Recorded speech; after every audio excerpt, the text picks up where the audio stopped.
Mini मंत्रालयात लावण्यात आलेल्या मुख्यमंत्र्यांच्या वाढदिवस बॅनरबाबत जिल्हा परिषद अध्यक्ष अविनाश गलांडे यांनी माध्यमांद्वारे बोलताना माहिती दिली।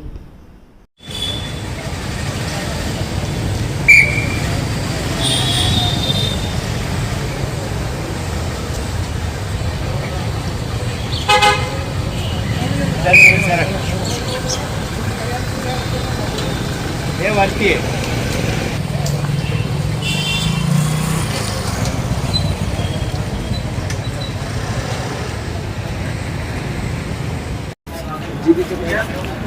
छत्रपती संभाजीनगर जिल्हा परिषदेवर भारतीय जनता पार्टीचा झेंडा नुकताच 3 ते 4 महिन्यापूर्वी या ठिकाणी फडकलेला आहे आणि म्हणून या राज्याचे सन्माननीय मुख्यमंत्री महोदय असतील, दोन्ही उपमुख्यमंत्री महोदय असतील, महाराष्ट्र शासनाच्या मार्फत लोक उपयोगी आणि त्यातल्या त्यात शेतकरी उपयोगी ज्या काही योजना आहेत त्या योजनेसाठी या ठिकाणी सरकारने मोठ्या प्रमाणामध्ये मदत केली आहे।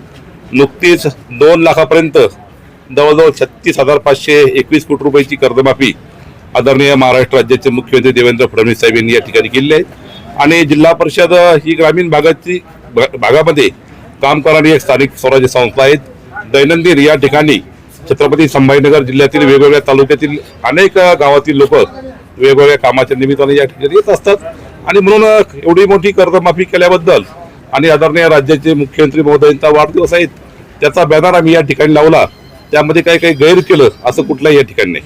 पण ते राजस्थानचे राज्यपाल हरिभाऊ बागडे यांचा सुद्धा फोटो आहे, ते भाजप नेत्यासोबत फोटो दिसतो। काही अर्थ नाही। राज्यपाल महोदय असतील, सरकारी अधिकारी असतील, ते पण महाराष्ट्राचेच भूमिपुत्र आहेत, या जिल्ह्याचे भूमिपुत्र आहेत, म्हणून त्यांचा फोटो आम्ही या ठिकाणी घेतला, त्यात कुठलाही गैर नाही। पण दोन्ही उपमुख्यमंत्री फोटो नाहीत, त्यावर शासकीय बॅनर दिसत नाही। नाही, भारतीय जनता पार्टीचा मी या ठिकाणी जिल्हा परिषद अध्यक्ष आहे आणि म्हणून पक्षाचा प्रोटोकॉलप्रमाणे मी माझा वोट छापलाय त्या ठिकाणी। तेच प्रश्न पुन्हा येतोय, शासकीय कार्यालयात खाजगी बॅनर लावले भाजप? नाही, अजिबात नाही, तसं काहीच नाही। शासकीय कार्यालय असेल हे सगळ्यांचं आहे, वेगवेगळ्या पक्षांचे नेत्याचे वाढदिवस या ठिकाणी साजरे होतात। प्रत्येक पक्षाच्या नेत्याचे त्या विभागाचे मग आदरणीय वेगवेगळ्या पक्षाचे सभापती असतील, गटनेते असतील, ते त्यांच्या पद्धतीने या ठिकाणी बॅनर लावत असतात। ओके।